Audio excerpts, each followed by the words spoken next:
a school of thought called society. Society says the youth are too young to know about spirituality, too young to know about the Holy Spirit and intimacy. Society says the youth are too young to go for camp meeting, to learn Christian virtues that improves vitality. Society says the youth are too young to serve the Lord and too young to cause an impact even in the society.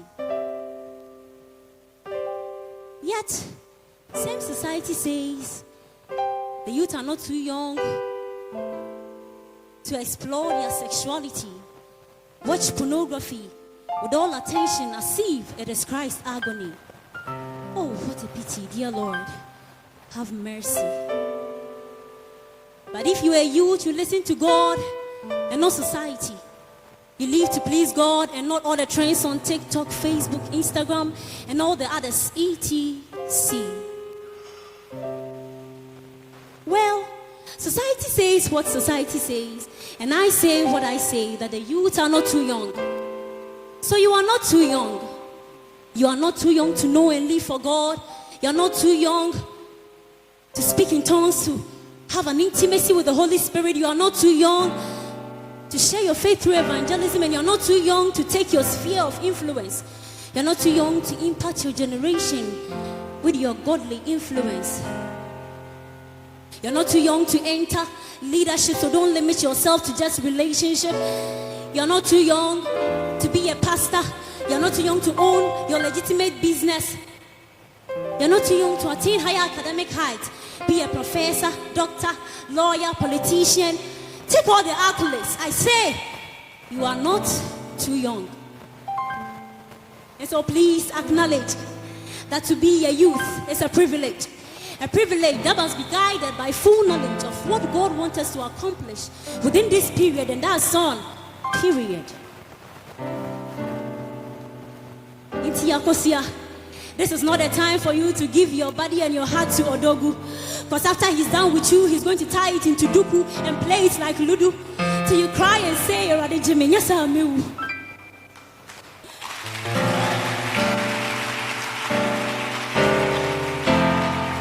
Oh, I've not forgotten about you, Kobe, but I'm sorry.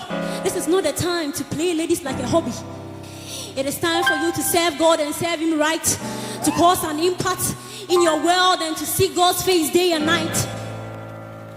Joseph was just like a youth, like you and I. But look at how he moved from the pits to the throne, because he knew that he wasn't an ordinary youth. He stood his ground. And by faith and integrity, his influence was shown. Using his gift of interpretation of dreams, he influenced his sphere, and by the grace of God, he changed the whole Israel's atmosphere of famine.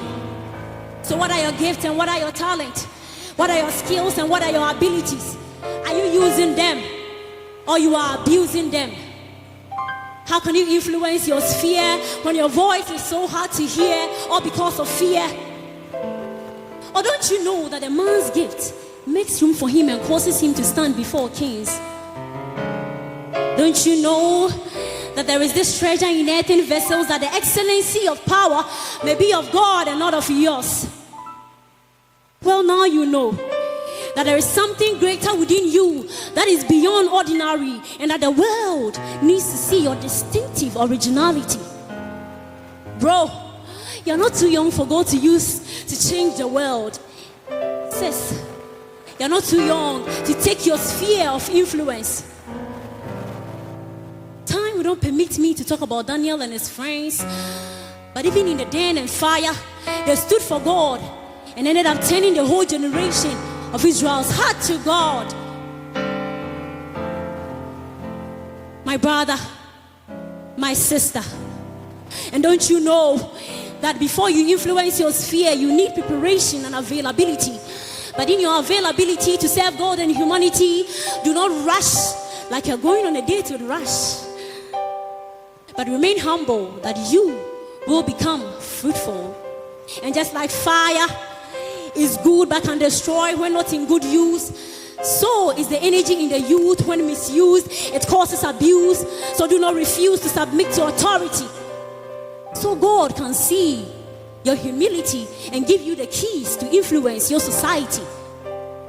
Doing this does not hinder your ability, but it keeps you to grow in humility, that God can give you the keys to influence society.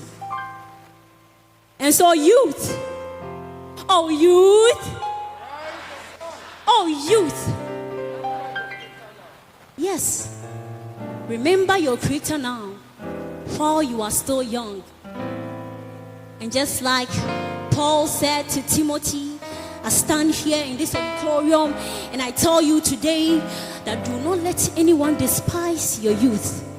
For with Christ in you, you can take over your sphere of influence. And always remember, and always remember, and always remember, just remember that it is not how long that you live, but it is the impact. I say it is not how long you live that matter, but the impact that you make with the life that you live. And that is what really matters. Thank you.